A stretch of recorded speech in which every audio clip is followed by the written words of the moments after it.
யாரோ மனதிலே ஏனோ கனவிலே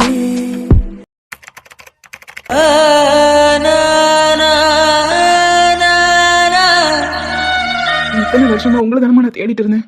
திரும்பவும் எங்கம்மா போனீங்க? நீங்க எங்க இருந்தாலும் இந்த ஆதித்யா உங்களை கண்டுபிடிப்பாமா. உங்களையும் அம்மாவையும் சேர்த்து வைக்கிறதா என்னோட கடமை. அதை இந்த ஆதித்யா நிச்சயமா செஞ்சு முடிப்பான். எனக்கு என்னாச்சு ஏதாச்சுன்னு தெரிஞ்சுக்காம என் மனசு இங்க கிடந்து அடிச்சுக்குது. எங்கடி இருக்க, எங்க இருக்க? சீக்கிரமா உன்னை நான் தேடி கண்டுபிடிச்சிருவேன். நீ என்னை விட்டு போகி 24 மணி நேரம் தான் ஆகுது. ஆனா என்னால இருக்க முடியல. எங்கடி போன?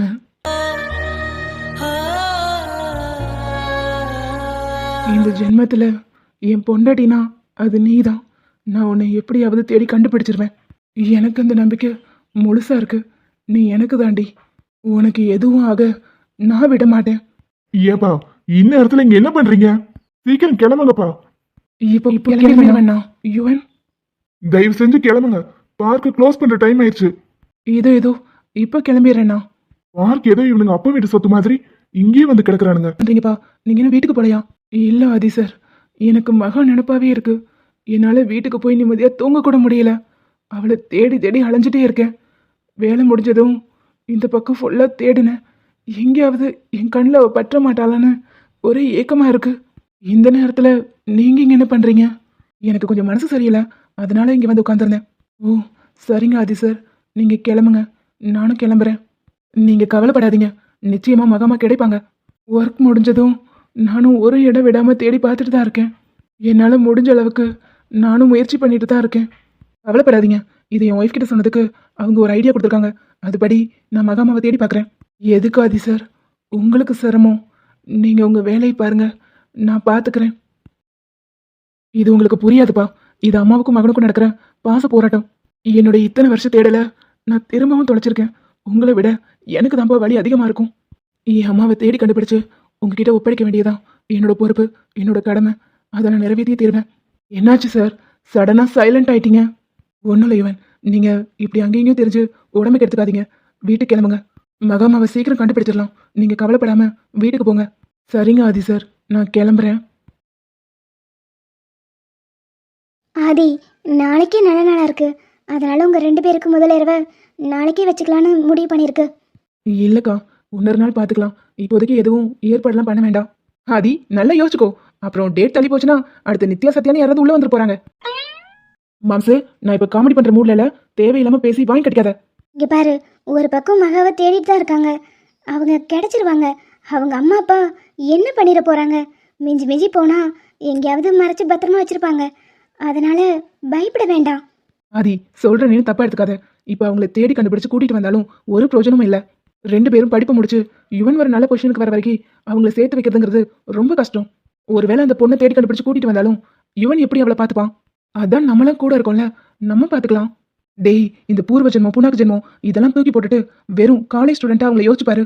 அது ரொம்ப தப்பா இருக்கும் ஆதி. படிக்கிற வயசுல அவங்களை தேடி கண்டுபிடிச்சு அவங்களுக்கு கல்யாணம் பண்ணி வைக்கிறதெல்லாம் முட்டாள்தனம். நான் சொல்றத நல்லா யோசிச்சு பாரு ஆதி. நான் ஒரு காலேஜோட பிரின்சிபலா யோசிக்கிறேன். என்கிட்ட படிக்கிற 2 ஸ்டூடெண்ட் அவங்க 2 பேர் லவ் பண்ணா நானும் கண்டிக்க தான் செய்வேன். மகாவோட பேரண்ட்ஸ் இடத்துல இருந்து யோசிச்சு பார்த்தா எதுவுமே தப்பு இல்ல. 20 வருஷம் நம்ம பெத்து வளர்த்த பொண்ணு திடீர்னு ஒரு பையனை லவ் பண்றான்னு தெரிஞ்சா யாருக்கா இருந்தாலும் கோவம் வரதான் செய்யும்.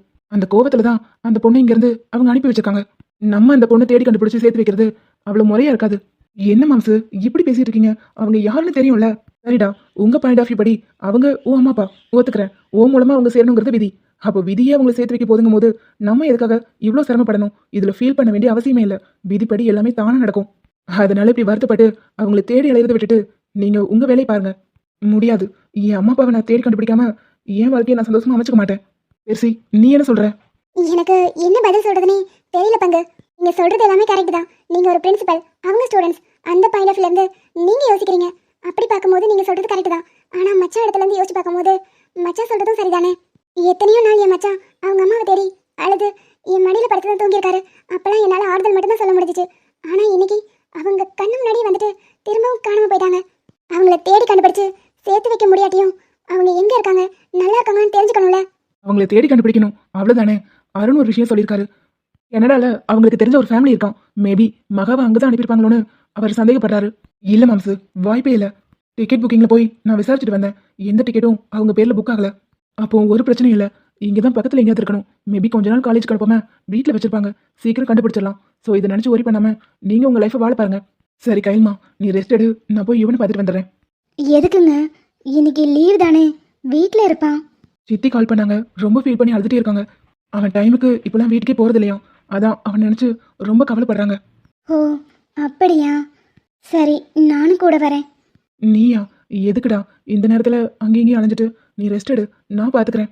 ஏங்க, இதில் என்ன இருக்கு? வீட்டுக்குள்ளேயே அடைஞ்சு கிடக்க எனக்கு ஒரு மாதிரி தான் இருக்கு. நானும் வரேன். ஆதி, நான் போய் இவனை பார்த்துட்டு வந்துடுறேன். நீங்க 2 பேரும் தேவையில்லாம எதையும் போட்டு குழப்பிக்காம உங்க லைஃப் பாருங்க. இந்த பிரச்சனையெல்லாம் தானே சால்வ் ஆயிரும். இவனை எதுக்கு பார்க்க போறீங்க? சித்தி கால் பண்ணாங்க. இப்பெல்லாம் லேட்டா தான் வீட்டுக்கு போறானா. ரொம்ப ஃபீல் பண்ணி அழுதாங்க. அதான் ஒரு எட்டு பார்த்துட்டு வந்துடுறேன். இந்த வயசு பசங்க வேற என்ன பண்ணுவாங்க? லவ் ஃபெயிலியர் ஆனா போதும் உடனே குடிச்சிட்டு ஊரை சுத்த ஆரம்பிச்சிருவாங்க. ச்சே, அவர் அப்படிலாம் இல்ல. நேற்று நைட்டு பார்க்கில் தான் உட்காந்து ஃபீல் பண்ணிட்டு இருந்தாரு. குடிச்ச மாதிரிலாம் தெரியல. ஓ சரி ஆதி, நான் போய் பார்த்துட்டு வந்துடுறேன். சித்தி ஃபோன் பண்ணி ரொம்ப அழுதாங்களா, மனசு கேட்கல. நான் போய் என்னன்னு பார்க்குறேன். நானும் வேணா கூட வரவா? இல்லை இல்லை, நீ வீட்டிலே இரு. நானும் கையிலும் போயிட்டு வந்துடுறோம். சரி மாம்சு. சாரி குட்டிமா, இப்போவும் ஏன் பிரச்சனை பின்னாடியே நான் ஓடிட்டு இருக்கேன். உனக்கு தோணுச்சுன்னா சொல்லு. நாளைக்கு நம்ம என்ன நீங்க உங்க பிரச்சனை ஏன் பிரச்சனைன்னு பிரிச்சு பேசிட்டு நம்ம பிரச்சனை வச்சான் அதெல்லாம் முடிச்சிட்டு அப்புறம் எதனாலும் யோசிச்சுக்கலாம். எனக்கு இப்போதைக்கு எதுவும் தேவையில்லை. உங்களோட மொத்த காதலும் நான் தானே எனக்கு தெரியும். இதுக்கு மேல எனக்கு எதுவும் வேணாம். நான் என்னைக்குமே உங்க பிரச்சனை ஏன் பிரச்சனைன்னு தனியா பிரிச்சு பார்த்ததே இல்லை. இன்பம் துன்பம் எல்லா நேரத்துலையும் உங்க கூடவே இருப்பேன்னு சொல்லி தானே உங்க கையை பிடிச்சு நான் கல்யாணம் பண்ணிக்கிட்டேன். என் கடைசி மூச்சு இருக்கிற வரைக்கும் நான் அப்படிதான் மச்சான் இருப்பேன். உங்களை என்னை விட அதிகமா வேற யாரும் புரிஞ்சு வச்சிருக்க முடியாது. உங்களோட பல வருஷ தேடலை உங்க அம்மா தான். மற்றவங்களுக்கு வேணா புரியாம இருக்கலாம், எனக்கு எப்படி மச்சான் புரியாம போகும்? எத்தனை நாள் ஏன் மடியில படுத்து கண்ணீர் விட்டு தூங்கியிருப்பீங்க. நம்ம பிரச்சனை அவ்வளோத்தையும் சரி பண்ணிட்டு அதுக்கப்புறம் நம்ம வாழ்க்கையை ஸ்டார்ட் பண்ணிக்கலாம். எனக்கு எந்த பிரச்சனையும் இல்லை. நம்ம 2 பேருக்கு தான் கல்யாணம் ஆயிடுச்சு. இதுக்கப்புறம் இது என்னைக்காவது ஒரு நாள் நம்ம வாழ்க்கையில நடக்க தான் போகுது. இப்போ இது நடந்தா ஒரு பக்கம் உங்க மனசுல அம்மா எங்க போனாங்க என்ன ஆச்சுன்னு அந்த குழப்பத்தோடயே இருப்பீங்க. இதனால நமக்கு முழுசா சந்தோஷம் கிடைக்கவே கிடைக்காது. எல்லா பிரச்சனையும் முடியட்டும், அதுக்கப்புறம் பார்த்துக்கலாம். நீங்க என்ன பத்தி கவலையே பட வேண்டாம். ஐ லவ் யூ டி பொண்டாட்டி. உன் அளவுக்கு வேற யாரும் என்ன புரிஞ்சு வச்சிருக்க மாட்டாங்க. I love you so much. பாரு,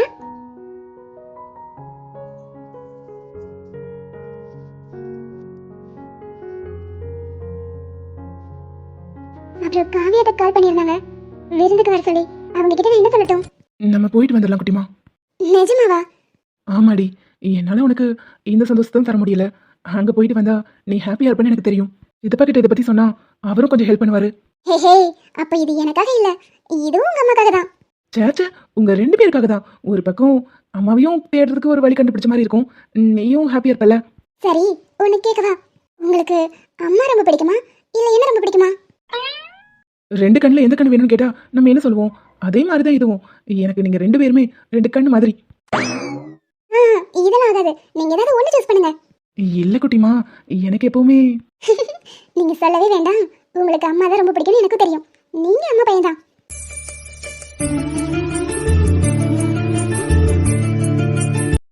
சாரி சாந்திமா, கொஞ்சம் லேட் ஆயிருச்சு.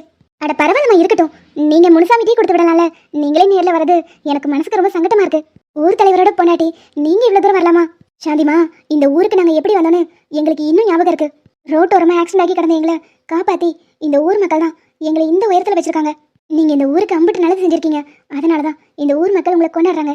இங்க வந்ததுக்கு அப்புறம் நீங்க உழைச்சு நீங்க சம்பாரிச்சு உங்களுக்குன்னு சொத்து சேர்த்துக்காம இந்த ஊருக்காக எவ்வளவோ கொடுத்துருக்கீங்க. அட இதுல என்ன இருக்கு சாந்திமா? போகும்போது நம்ம ஒன்னத்தையும் கொண்டு போறது இல்ல. அதனால இந்த ஊர் மக்களுக்கு எங்களால முடிஞ்ச உதவியை நாங்க செஞ்சிருக்கோம். ஏமா, அந்த பொண்ணு எங்க வீட்டுக்குள்ளேயே அடைஞ்சு கிடக்காம கோவில் குழந்தை எங்கேயாவது கூட்டிட்டு போயிட்டு வாங்க. அதுக்கு தான் கிளம்பிட்டு இருக்கோம். நீங்க சரியான நேரத்துல வந்துட்டீங்க. சரிம்மா, கொடுங்க. அந்த பொண்ணு எனக்கு பார்க்கணும் போல இருக்கு. பார்த்து 2 வார்த்தை ஆறுதலா பேசினா அந்த பிள்ளை மனசு கொஞ்சம் மாறும்ல. அதுவும் சரிதாம்மா, வாங்க, மேல ரூம்ல தான் இருக்கு. நான் போய் உங்களுக்கு டீ போடுறேன், நீங்க போய் பார்த்துட்டு வாங்க. இல்லம்மா, அதெல்லாம் ஒண்ணு வேண்டாம். அந்த பொண்ணை பார்த்து நான் கிளம்புறேன். சரிங்கம்மா. மகமா, படிச்சுட்டு இருக்கியாடா? உன்னை பார்க்கறதுக்கு காவியம்மா வந்திருக்காங்க. காவியம்மாவா? யாரு பாட்டி அது? ஊர் தலைவரோட மனைவி. அவங்க உன்னை பார்த்துட்டு போகணும்னு வந்திருக்காங்க. இல்ல பாட்டி, எனக்கு யாரையும் பார்க்க விருப்பமே இல்லை. மனசுக்கு ரொம்ப கஷ்டமா இருக்கு. நீ அதையே மனசுல போட்டு குழப்பிட்டு இருக்க கூடாதுன்றதுக்காக தான் கோயிலுக்கு போயிட்டு வரலான்னு சொன்னேன். நீ என்னடானா இப்பவும் அதையே நினைச்சிட்டு இருக்க. என்னால அதுல இருந்து ஈஸியா வெளியே வர முடியாது பாட்டி. என்னம்மா இப்படி பேசுற? சரி நீ வெளியே வாயேன், அந்த அம்மா உங்ககிட்ட 2 வார்த்தை பேசிட்டு கிளம்பிடுவாங்க. சாந்திமா, மகமா அவங்க வந்துட்டாங்கன்னு நினைக்கிறேன், சும்மா 2 வார்த்தை பேசு. என்ன பாட்டி? சரி நான் பேசுறேன். சாந்திமா வாங்கம்மா, இந்த பொண்ணை தான் சொன்னேன், என் முதலாளியோட பொண்ணு, ரொம்ப நல்ல பொண்ணு, பேரு மகாலட்சுமி, பேருக்கு ஏற்ற மாதிரி நல்ல குணமா இருப்பா. நீங்க பேசிட்டு நில்லுங்க, நான் ஒரு டம்ளர் தண்ணியாவது எடுத்துட்டு வந்துடுறேன். என்னாச்சு உங்களுக்கு? நம்மளை பார்த்து இப்படி ஷாக் ஆகி நிற்கிறாங்க. Hello hello aunty. என்னது ஆண்டியா? ஓ, என்ன நடக்குதுங்க? இது இது ஐசக்கல்ல எப்படி? ஃபோட்டோ கூட அப்படியே இருக்கு, ஆனால் பாசிபிளே இல்லையே. ஒருவேளை கடைசியாக சொன்ன கதையெல்லாம் உண்மையோ? ஆண்டி என்ன நீங்க என்ன வாய் பழந்து பார்த்துட்டு இருக்கீங்க? அது வந்து ஒன்றும் இல்லடா. உன் பேர் என்ன? என்னோட பேர் மகாலட்சுமி. நீங்கள் மெட்ராஸ்ல இருந்து இங்கே வந்ததா கேள்விப்பட்டேன். சாந்தியம்மா சொன்னாங்க. அங்கே எங்கே இருக்கீங்க? எல்லாரும் எங்கே இருப்பாங்க ஆண்டி? எங்கள் வீட்டில் தான். அட அது இல்லடா, எந்த இடம்னு கேட்க வந்தேன். நீ எந்த காலேஜில் படித்த? ஓ அதை கேட்குறீங்களா? ஆமாம், நீங்களே வில்லேஜில் இருக்கீங்க, உங்களுக்கு அந்த ஊரை பற்றி என்ன தெரிய போகுது? நான் ஐஸ்வர்யா இன்ஜினியரிங் காலேஜில் படித்தேன். அண்ட் அதுக்கு பக்கத்தில் தான் எங்கள் வீடும் இருக்குது. அங்கேயா? அப்போ ஆதிக்கும் இந்த விஷயம் தெரிஞ்சிருக்குமோ? என்ன நடக்குது? ஒன்றுமே புரியல. அப்போ அந்த கதை உண்மையா? ஐயோ தலையே சொத்துது. இதை போய் மாமா கிட்ட சொன்னா நம்ப கூட மாட்டாரு. ஏமா நீ யாரை லவ் பண்ண? இங்கே கூட்டிகிட்டு வந்திருக்காங்க. இந்த ஃபோட்டோ எப்படி உங்ககிட்ட கிடச்சிச்சு? இது ஃபோட்டோ இல்லை, நல்லா பாருங்க, நான் வரைஞ்ச டிராயிங். இந்த பொண்ணு எப்படி இதை வரைஞ்சிருக்க முடியும்? நம்ம அனிஷ் மாமாவையும் ஐசாக்காவையும் வரைஞ்சி வச்சிருக்கா, அதுவும் அச்சசலா போலீஸ் ட்ரெஸ்ஸில் வேற. எப்படி இது பாசிபிள் ஆகும்? என்னாச்சு? வந்ததுலேருந்து நீங்களே தனியாக உங்களுக்குள்ளேயே ஏதோ பேசிட்டே இருக்கீங்க. அது ஒன்றும் இல்லைடா, இந்த டிராயிங் நீ எப்படி வரைஞ்ச? ஓ அதுவா, இது என் கனவுல அடிக்கடி வரும். நான் விரும்புகிற அவருக்கு போலீஸ் ஆகணுங்கிற என்னலாம் இல்லை, இன்ஜினியரிங் படித்து நல்ல ஒரு நிலைமைக்கு வரணும்னு ஆசைப்படுறாரு. ஆனால் இந்த படம் எதுக்காக என் கனவுல வரும்னே தெரியாது, அடிக்கடி வரும். எனக்கு ரொம்ப பிடிச்சது. பிறந்தநாள் பரிசா இந்த படத்தை அவருக்கு நான் வரைஞ்சி கொடுத்தேன். என்கிட்டயும் ஒன்று இருக்கட்டுமேனு நானும் ஒன்று வரைஞ்சி வச்சிருக்கேன். ஓ கனவுல வந்துச்சா? ம் ஆமாம் ஆண்டி. சரிடா, சாந்திமா சொல்லிட்டு இருந்தாங்க ஏதோ லவ் பிரச்சனை உன்னை பிரிச்சு இங்கே கூட்டிகிட்டு வந்திருக்காங்கன்னு. ஆனால் எனக்கு இப்போ தோணுது நீங்கள் கண்டிப்பாக ஒன்று சேர்ந்துருவீங்கன்னு. எதை வச்சு அப்படி சொல்கிறீங்க? எனக்கு எப்படி சொல்கிறது, எப்படி எக்ஸ்பிளைன் பண்ணுறதுன்னு தெரியல. ஆனால் நீங்கள் நிச்சயமாக ஒன்று சேர்ந்துருவீங்க. சாந்தி பாட்டியும் எனக்கு இதே சொல்லி சொல்லி தான் ஆறுதல் சொல்லிகிட்டே இருப்பாங்க. நீங்கள் சொல்கிறது கரெக்டு தான். படிப்பு முடிஞ்சதுக்கப்புறம் யுவன் என்னை தேடி வந்துடுவார்னு எனக்கு நம்பிக்கை இருக்குது. எவ்வளவோ கஷ்டங்களை தாண்டி காதலை ஜெயிச்சவங்கள நான் பார்த்துருக்கேன். ஆனால் காலத்தையே கடந்து காதல் செய்கிறவங்கள இன்னைக்கு தான் பார்க்குறேன். இந்த மாதிரி ஒரு காதலை இந்த உலகம் பார்த்துருக்காது. இந்த ஊருக்கு நீ வந்துட்டல, இதுக்கப்புறம் எதுக்குமே கவலைப்படாத, உன் காதல் கண்டிப்பாக கிடைக்கும். சாந்திமா ஒரு விஷயம் சொன்னாங்க, உங்கள் அப்பா அம்மாவோட வரட்டு கௌரவத்துக்காக தான் உங்கள் 2 பேரையும் பிரிக்க நினைக்கிறாங்கன்னு. அதனால நீங்கள் பல போராட்டங்களை சந்திக்க வேண்டியது இருக்கும். எல்லாத்துக்கும் நாங்கள் துணையாக இருப்போம். நம்ம பார்த்து கொஞ்ச நேரம் கூட ஆகலை, நீங்கள் எனக்கு துணையாக இருக்கீங்கன்னு சொல்கிறீங்க. எனக்கு ஒன்றுமே புரியலை. சின்ன பொண்ணு படிக்கிற வேலையை விட்டுட்டு காதல் கெதல்னு சுத்துற அப்படின்னு சொல்லி அட்வைஸ் பண்ணுவீங்கன்னு நினச்சேன். இல்லைடா, நீ சின்ன பொண்ணு தான், படிக்கிற பொண்ணு தான், படிக்கிற வயசில் காதல் தப்பு தான், இல்லைன்னு சொல்லலை. ஆனால் உங்கள் விஷயம் வேற, டோட்டலாக வேற. அது உனக்கு இப்போ புரியாது, பின்னாடி புரியும். நீங்கள் சொல்கிறது எதுவும் எனக்கு புரியல, ஆனால் கேட்குறதுக்கு நல்லா இருக்கு. தேங்க்ஸ். நடக்கிறதெல்லாம் பார்க்கும்போது எனக்கே ஒன்றும் புரியல. பார்க்குறதுக்கு எல்லாம் கனவு மாதிரி இருக்கு. காலம் கடந்து காதலிக்கிறதுலாம் ஒரு பெரிய வரம் தான். அது உங்களுக்கு கிடைச்சிருக்கு. பார்க்குறதுக்கே ரொம்ப சந்தோஷமா இருக்கு. சரிம்மா, நான் கிளம்புறேன், நேரமாச்சு. எங்கள் வீடு பக்கத்தில் தான் இருக்குது. உனக்கு போர் அடிச்சிச்சுன்னா வந்துட்டு போ. ம் சரிங்க ஆண்டி, உங்கள் கூட பேசினதுக்கப்புறம் கொஞ்சம் ரிலீஃபாக இருக்கு. தேங்க்யூ. அட இதில் என்னம்மா இருக்குது? உனக்கு போர் அடிக்கும் போது எங்கள் வீட்டுக்கு வா, இன்னும் நிறைய பேசலாம். உங்கள் பொண்ணு பையன்லாம் என்ன பண்ணுறாங்க? எங்களுக்கு குழந்தை குட்டிலாம் யாரும் இல்லை. எங்கள் வீட்டில் மாடு கணக்கு கிடக்கு. அப்புறம் தம்பி மாதிரி முனுசாமின்னு ஒருத்தர் இருக்கான். அவ்வளோதான். என் வீட்டுக்காருக்கு நான், எனக்கு அவர். ஓ சாரி ஆண்டி, நான் தெரியாமல் கேட்டுட்டேன். அட பரவாயில்லடா, எனக்கு குழந்தை குட்டி இல்லைன்னு நான் எனக்கு வருத்தப்பட்டதில்ல. என் புருஷன் அந்த அளவுக்கு நல்லா பார்த்துப்பாரு. சரிம்மா நீ படி. அப்புறம் சாந்திமா உனக்கு கோயில் கூட்டு போகணும்னு சொல்லிட்டு இருந்தாங்க. நீ கிளம்பு, வெளியே கொஞ்சம் போயிட்டு வந்தீங்கன்னா மனசுக்கு நிம்மதியாக இருக்கும். சரிடா, வீட்டில் கொஞ்சம் வேலை இருக்குது, நான் வரேன். ம் சரிங்க ஆண்டி. இவங்க பேசும்போது எனக்குள்ள ஒரு நம்பிக்கை வந்திருக்கு யுவன். நீங்கள் என்னை தேடி வருவீங்கன்னு எனக்கு தெரியும். I miss you so much and I love you.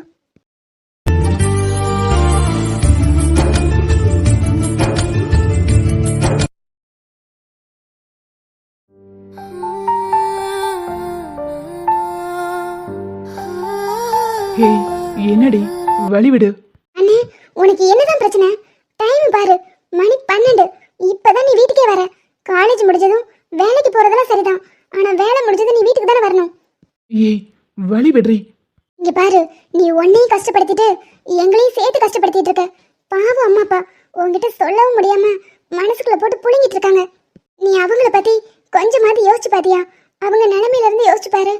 இத்தனை வருஷமா நம்மளை எவ்வளவு கஷ்டப்பட்டு படிக்க வைக்கிறாங்க. நம்ம சந்தோஷத்துக்காக தானே அவங்க உழைக்கிறாங்க.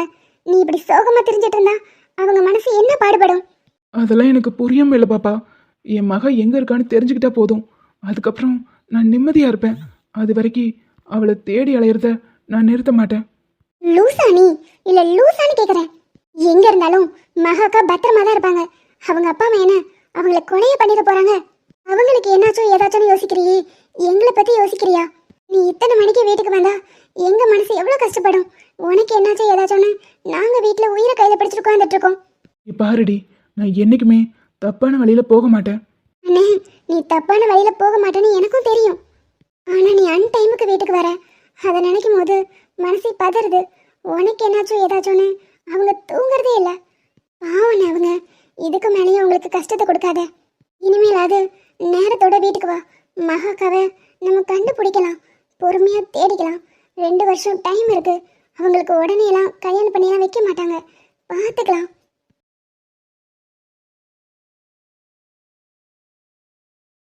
சரி கத்தாத, அம்மா அப்பா தூங்கிட்டு இருப்பாங்க, டிஸ்டர்பா இருக்கும். இப்படி பண்ணிட்டு இருந்தா அவங்க எப்படின்னா நிம்மதியா தூங்குவாங்க? பாவம் அம்மாவும் அப்பாவும் அழுதுட்டு தான் படுத்துட்டு இருந்தாங்க. ஆனா நான் இப்படி உங்ககிட்ட கத்துனதெல்லாம் அவங்களுக்கு தெரிய வேண்டாம். நீ எப்பவும் போல நார்மலா இருந்தேன். எனக்கு உன்னை நினைச்சா ரொம்ப கஷ்டமா இருக்கு. யோசிச்சு பாருன்னு, இந்த குடும்பத்தோட ஆணி வேற நீதான். அப்பா அம்மா உன்னை அவ்வளோ நம்பிட்டு இருக்காங்க. என்னை விட அதிகமா ஓ மேலதான் அவங்களுக்கு நம்பிக்கை இருக்கு. உன்னை படிக்க வைக்கணும், நல்ல ஆளாக்கணும்னு நினைக்கிறது கூட அவங்களுக்காகவா? யோசிச்சு பாரு. நீ நல்லா இருக்கணுங்கிறதுக்காக தானே, அவங்க உனக்காக தானே யோசிக்கிறாங்க.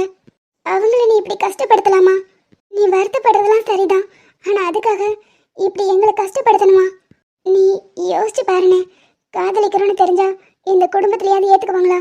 ஆனா நம்ம அப்பா உன் காதலை ஏத்துக்கிட்டார்ல. அம்மா உன்னை கண்டிச்சாலும் இது வரைக்கும் நீங்க பிரியணும்னு நினைச்சதில்ல. நீ அப்படிப்பட்ட அம்மா அப்பாவை கஷ்டப்படுத்தலாமா? மக காணுங்கிற பதட்டத்துல இப்படிலாம் நடந்துக்கிட்டேன். பரவாயில்லண்ணே, இனிமே அட்லீஸ்ட் நேரத்தோட வீட்டுக்கு வா. மகாக்கா கண்டிப்பா கிடைப்பாங்க. அவங்களுக்கு எதுவும் ஆயிருக்காது.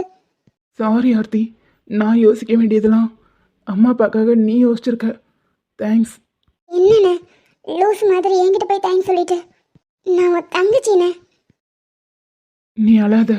இதுக்கப்புறம் அம்மா அப்பா மனசை நோகடிக்கிற மாதிரி நான் நடந்துக்க மாட்டேன். சரிண்ணே நீ வா. எப்படியும் சாப்பிட்ருக்க மாட்டேன், நான் சாப்பாடு எடுத்து வைக்கிறேன். இல்லைம்மா வேண்டாம், எனக்கு பசிக்கல.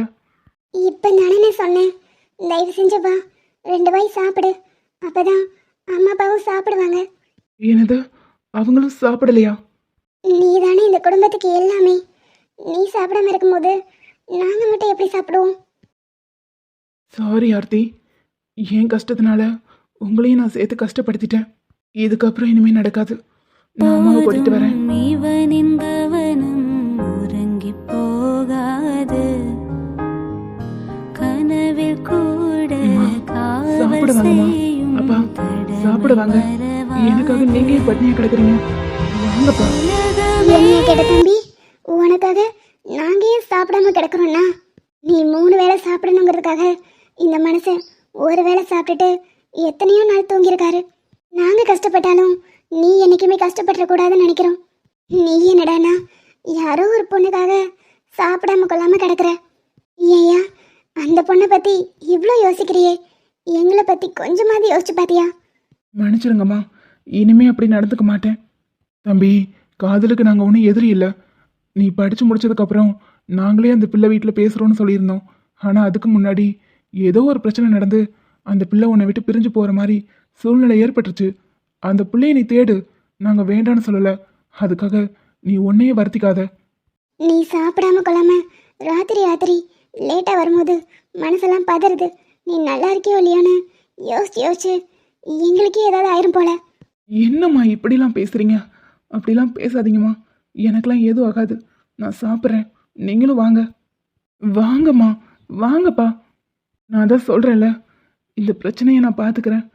இதுக்கு மேலே உங்களை நான் கஷ்டப்படுத்த மாட்டேன். வாங்கம்மா. கடமை மறவாது. ஏங்க பிரச்சனை அவ்வளவும் ஒரு வழியே ஒளிஞ்சிருச்சு. ஆந்திமா ஊருக்கு தான் அனுப்பியிருக்கோனே, யாருக்கும் தெரிய போறதில்ல. இப்போ நாங்க மனசுக்கு ரொம்ப நிம்மதியா இருக்கு. 2 வருஷம் கழிச்சு படிப்பு முடிஞ்சதும் அவளை ராஜேஷ்க்கு கல்யாணம் பண்ணி வச்சா அதோட நம்ம கடமை முடிஞ்சது. பிரச்சனை எதுவும் முடியலடி. இதுக்கப்புறம் தான் ஆரம்பமே ஆக போகுது. எனக்கு தெரிஞ்சு அந்த பையன் நம்ம மகாவை தேடினாலும் சரி, இல்லை மகா அந்த பையனுக்கு ஃபோன் பண்ணி ஏதாவது சொல்லிட்டாலும் பிரச்சனை மறுபடியும் துளிர்விட ஆரம்பிச்சிடும். ஏங்க மகா கிட்ட தான் ஃபோனே இல்லையே, அவ எப்படி பேசுவா? அதுவும் இல்லாம சாந்தி அம்மா கிட்டேயும் நம்ம ஸ்ட்ரிக்டா சொல்லிட்டோம், ஃபோனெல்லாம் கையில கொடுக்க மாட்டாங்க. மகா ஒன்றும் நம்ம பேச்சுக்கு மரியாதை கொடுத்துட்டு அங்கே போகல. அந்த பையனுக்கு நம்மளால எதுவும் ஆயிடக்கூடாதுங்கிற பயத்துல தான் அங்கே போயிருக்கா. ஆனா இதை இப்படியே விட்டோம்னா இந்த பிரச்சனை முடியாது. இந்த பிரச்சனை திரும்பவும் ஆரம்பிக்கும். இன்னும் 2 வருஷம் கழிச்சு அந்த பையன் திரும்பவும் இந்த பிரச்சனை பண்ணா நம்மளால ஒண்ணுமே பண்ண முடியாது. ஒரு மரத்தை வெட்டணும்னா வெறும் கிளையை மட்டும் வெட்டி எரிஞ்சா பத்தாது, வேரோட புடுங்கி எறியணும். அதே மாதிரிதான் இந்த பிரச்சனை என்னைக்கா இருந்தாலும் திரும்ப திரும்ப துளிர் விடும்.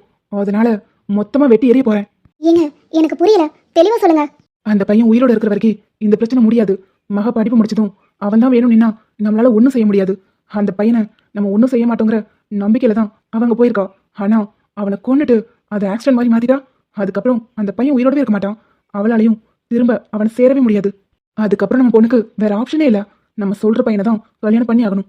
நம்ம கௌரவத்தை காப்பாற்றணும்னா இதை விட்டா வேற வழியே இல்லை. நம்ம பொண்ணு நமக்காக அங்கே போயிருக்கான்னு நினைச்சிட்டு இருக்கியா? அந்த பையனுக்கு எதுவும் ஆகக்கூடாதுங்கிறதுக்காக தான் அங்கே போயிருக்கா. அவன் மேல இன்னும் அவளுக்கு காதல் இருக்கு. இந்த காதலால நம்ம கௌரவத்துக்கு என்னைக்கா இருந்தாலும் பிரச்சனை தான். அதனால அந்த பையனை உயிரோட விடக்கூடாது. ஏங்க ஏதாவது பிரச்சனை வந்துற போது நீங்க வேற போலீஸ், இதெல்லாம் பண்ணா ரொம்ப பெரிய தப்பாயிரும். அதெல்லாம் எனக்கு தெரியும்டி, அதெல்லாம் நான் பாத்துக்கிறேன். இதனால என் வேலையே போனாலும் பரவாயில்ல. கொஞ்ச நாள் பார்க்கலாம். மகாவை மறந்துட்டு அந்த பையன் சைலண்டா விலகிட்டான்னா விட்டுருவேன். இல்ல நம்ம மகாவை அவன் தேடிட்டு இருக்கான்னு தெரிஞ்சிச்சுன்னா உயிரோடவே விட மாட்டேன்.